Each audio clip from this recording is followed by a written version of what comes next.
Hey guys, how's it going? I bet this is not the intro or the perspective you were expecting for the vlog, but I'm filming the Batman showcase right now on the single figure, of course, and I just finished the outro and I figured I would drop in to say hi and tear down the setup because I have to shoot the main segment now.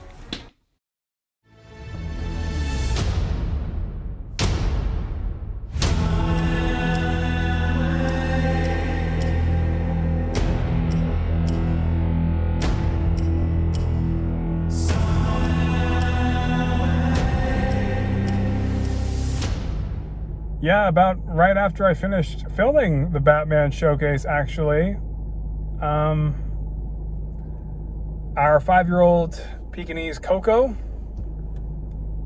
her breathing was declining over a period of a few days, and that's happened before. A year ago, she had pneumonia and got through it, even that was a crazy emergency then, but she's always had breathing problems because of her snout. She was a Pekingese, only 5 years old, and turns out our precious, beautiful little Pekingese, Coco Chanel.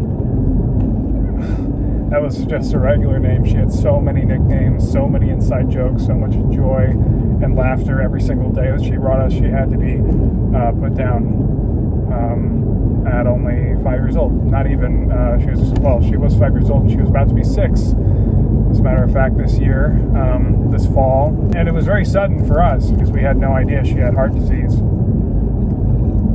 So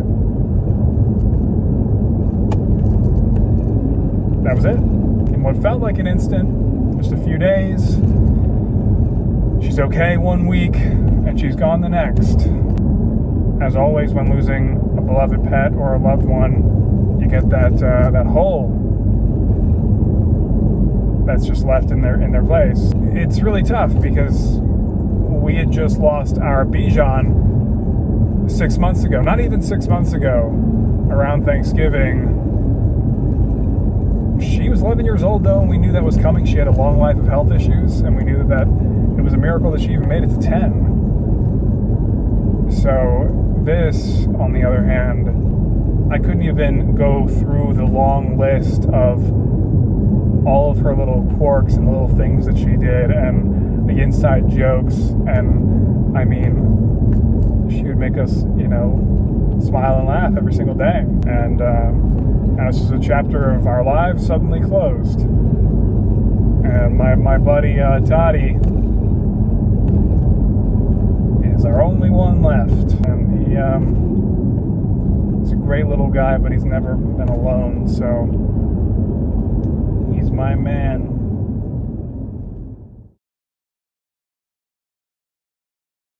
All right, so it's been a couple days, but it feels kind of odd to just move on with the vlog because still grieving, and the emptiness in our daily routines left behind by Coco it still sucks. But I've got, actually, turns out, an otherwise pretty Ahsoka Tano-centric vlog for you guys. And that is because I was among the lucky few to be in the first batch of Hot Toys Collectibles Ahsoka Tano figures shipped out from Sideshow, and I got mine in yesterday. And guys, this is a moment I have been waiting a year and a half for. Clone Wars fans and collectors have been waiting since August of 2024. She got delayed by 4 months, and now she is finally here and hitting the US. Now don't mind Yoda, he's just there temporarily, but you'll notice I already took the 501st clone helmets off, the regular ones, and swapped them out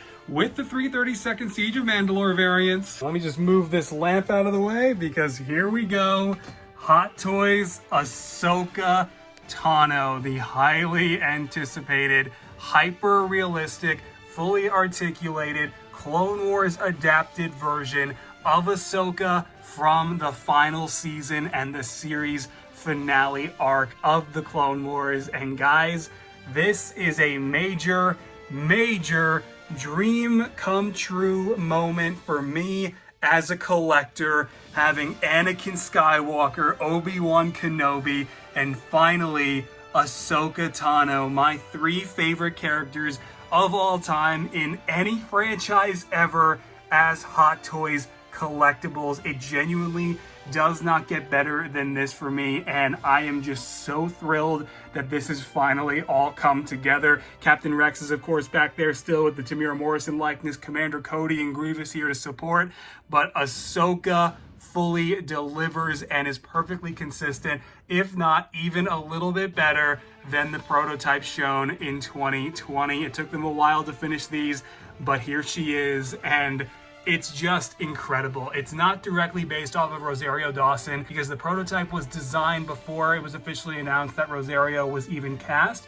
This is a live-action adaptation of her animated features and Hot Toys' take on what that might actually look like as a real person, which I think is amazing, and that was one of the biggest leading factors as to why we all thought a Hot Toys Ahsoka wasn't going to be possible until she made it to live action. And of course that happened with Rosario Dawson as the older Ahsoka in her 40s now, but Clone Wars Ahsoka was off the table, we all thought, because of that lack of a likeness to use before Rosario was cast. And then Hot Toys came out with this prototype anyway after the Clone Wars wrapped up, and it's unbelievable. So as I mentioned, she is fully articulated. I mean, she has knee articulation, ankle articulation. Despite all the realistic materials, Hot Toys collectible figures are all fully articulated. Of course, there are limitations because they aren't real people, but I mean, she is just incredible. And this isn't even all, because of course she does come with additional accessories like her robe that she had during the Burying the Dead scene at the end of the series,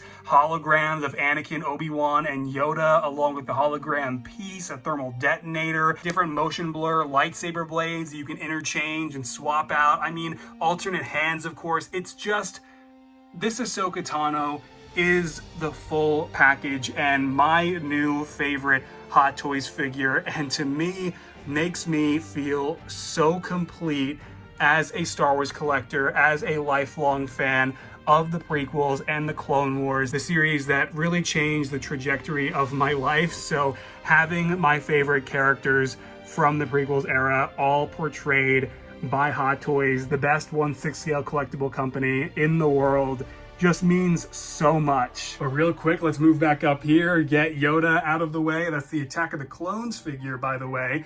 And also this base with the 501st helmet on there. And I figured instead of putting that 501st helmet back in the box, I would just display it with Yoda. But now setting Yoda back in place on his base down there with Anakin and Obi-Wan, we can talk about how amazing Ahsoka looks amongst the 332nd clone troopers with the Ahsoka marked helmets. Of course, the 501st Legion in support of Ahsoka during the Siege of Mandalore, just before Order 66. And I had Siege of Mandalore playing while I was swapping out their helmets and kind of changing up the display. And man, just listening to Ashley Eckstein in Siege of Mandalore while looking at this figure, it is just incredible, like it's brought to life. But despite how amazing this figure turned out, there were some issues with the long-awaited Ahsoka figure. And check this out. Look at that Order 66 moment. That's the prototype. That was one of the product photos they initially put up in 2020. But yeah, I got Ahsoka out of the box. And, you know, with Hot Toys figures, basically every time there's always a wrap around the neck. You're kind of expected to remove the head and then take the neck wrap off and then proceed with setting up the figure. And that was the case for Anakin and Obi-Wan for sure. I remember it. I think Captain America also. I only vaguely remember the rest and how they were packed. So of course I proceeded to, as usual, start removing the head tails and the head sculpt. And it's interesting because the Ahsoka figure, actually the head is separated into two sections. One section is the face, and then her head tails, you know, the montrals up here, the Leku, it all comes off as one piece. And so it breaks up into two pieces, but you know, you get the idea. So I was doing that, I was tugging on the sides of the figure and I was not having any success. Eventually I was able to remove the head tails and the montrals and stuff, like I said, but I noticed on the back, somehow Palpatine returned. Somehow the waist cape came down. The glue failed and was ripping out from under her gray belt piece. So I was like, oh my God. This has been my most highest anticipated collectible figure that I've been thinking about since August of 2020. Of course, damage right out of the box because the head would not come off. So what did I do? You know, I take basically this like longer push pin, and I got glue on this. It was actually using some brush on glue, so I literally brushed the glue onto this longer push pin, and then I spread it along that edge where that rip happened, but I made sure not to go too far, because otherwise you would have been able to see glue right here, right? It would have been glossy and messy and awful and permanent, so I had to make sure not to put any glue past where Hot Toys already had it. So I got that glue on there, and then with a separate sewing pin, the back of this one actually, where you don't have the pointy side, I went up and under that waist cape, up in there, and then pressed these gray fabric layers where I just applied the glue along that edge where it came off, and then basically pressed it in back up against this gray piece. And so it didn't work the first time. And I was really upset because I was like, oh boy, I'm gonna have to contact Sideshow. But then I tried it again, and I held it for longer and got a better hold on where the back of this sewing pin needed to be, and it worked. And one thing I also had to do simultaneously was also tug at these bits. So basically, her blue costume, it extends all the way down and becomes a waist cape down here, but it's all one clothing piece sewed together. And so I'm tugging on this, I'm moving this too, because I don't want any of the blue outfit to get glued into these gray waist cape pieces here underneath. And so all of those different factors had to be considered. I had to kind of demo how I wanted to do it to make sure I didn't make any of those mistakes, to make sure that no glue bled down, to make sure that I didn't glue this gray waist cape onto the blue outfit. And, all those things had to be considered and factored in before I did it. And, I was prepared to, but I shouldn't have had to, right? I originally wasn't even going to attempt to fix and was just going to contact Sideshow about it, but I decided against it and was able to fix my figure. But the point is, now I have to account for that. I really am afraid to ever do any poses that strain her waist. And so it's just kind of, if you're planning on getting into Hot Toys, or if you're planning on getting into collecting like this, you just got to be super, super careful, right? Because not only did I run into that issue, but one issue that I was actually forewarned about that has been a discussion ever since 2020 are her arms. Because these arms are bendable, right? They can bend a full 90 degrees. It's just, you really shouldn't, because these are seamless arms, kind of using this rubbery material to look more realistic, instead of like an action figure having a hinge right there at the elbow. You have realistic, seamless looking arms. It's just the problem with that is these can rip if you leave them bent for too long, or if you don't leave them straight, they can crease. It's just not a good idea to have her in really any other poses except this one, and really just any pose that doesn't keep her arms straight. And all of that is to say, these are high-end collectibles, but they are also a bit of a responsibility in that you have to take care of them. You have to be aware of where their weak points are, what they can and can't do. I wasn't aware that Hot Toys used such weak glue, because with other figures like Anakin or Obi-Wan down here, even, the Avengers over here, none of these figures ever really had such a reliance on any glued elements. There's really nothing on these figures that's gonna break off like that. I mean, some obvious things like pouches and things on the Jedi belts, but that's an obvious one. I wasn't expecting the back of her waist cape to just rip out like that with barely any force. So Ahsoka is a miracle figure that I never thought would happen. Getting Hot Toys Clone Wars figures was a complete impossibility prior to 2018, when the series was saved and was announced to be returning on Disney Plus for a proper final season.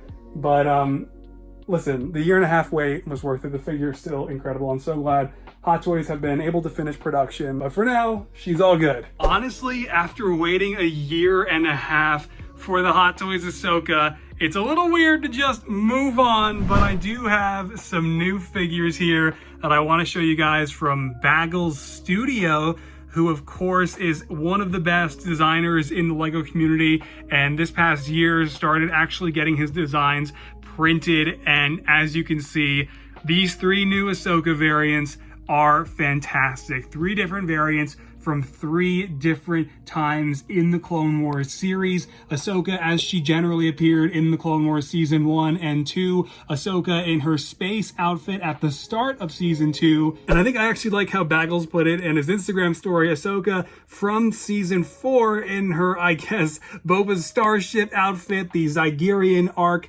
outfit. And these designs are just amazing. Of course, Baggles did a great job getting these printed. I mean, the wraparound leg printing is excellent. The quality is just overall excellent. And it's so cool to have these variants of Ahsoka as printed Lego minifigures. And I just flipped the heads around because each Ahsoka face does have an alternate expression. These are just so cool. And I really appreciate Baggles hanging on to these for me. I think I missed like the pre-order window or whatever. So it was a bit of like DM tag and I was off Instagram for a while. So it was a minute before I actually put this order in. So I really appreciate him doing that for me. And yeah, this packaging is just so awesome. I mean, that is so cool. Look at those fantastic renders of all of his designs all lined up army style like that. He actually is getting a version of his dream Ahsoka figure right there by, I think, Lifebrick, if I'm not mistaken. I forget who's doing it, but it's gonna be awesome. And he has a really cool custom Ahsoka with custom elements and Vader coming out, I think, later on toward the end of this year, and the pre-order is already sold out for those and everything. Actually, it's not Lifebrick. I always mix up Lifebrick and Legend CMOC. It's Legend CMOC that Baggles is collaborating with to realize his Rebels, Ahsoka, and Vader, which look incredible. I'm definitely getting the Ahsoka. I already have that pre-order in, and that was another one he set aside for me. So huge thanks to Baggles for these figures, and it's just been, like I said, an Ahsoka-centric vlog. All right, now before I let you guys go, of course, the LEGO Star Wars Skywalker Saga finally did launch on April 5th, and I've been avoiding spoilers each and every day because I haven't had the chance to play it yet. Because even though I've been waiting for it since 2019, among, you know, everything that just happened, and then the Moon Knight reactions I've been doing for the last couple episodes, the Batman showcase, playing LEGO Star Wars just completely hit the back burner, but I've heard nothing but great things. And let me know what you guys are thinking of it so far down in the comments. I'm really looking forward to it and getting embraced in the next era of LEGO Star Wars gaming, because obviously the classic games were a huge part of my childhood, like I'm sure they were for you. And otherwise, yeah, guys, by the time this vlog goes up, I will have already been working on the Batman showcase for another day or two, and it should be going up like really soon. And then obviously the Moon Knight episode 2 reaction, because yeah, like with everything that's been going on, it just fell off. I didn't wind up watching it until like 2 days later. I was just like, you know, as long as it goes up before episode 3 comes out, we'll be good. But I've been really enjoying Moon Knight. It's been a wild, crazy experience with an amazing performance by Oscar Isaac, and so far a really fun story that has just had a lot of momentum. And being so new to a Marvel character for the first time and not even really knowing the broad strokes of what's going on has really made for a surprising watch. And I think it's kind of been the consensus for a lot of people who aren't too familiar with Moon Knight, that we all get to kind of discover this character as he's revealed to us in this iteration in the MCU. And so, as always, take care, guys, and keep creating. All right, bye-bye.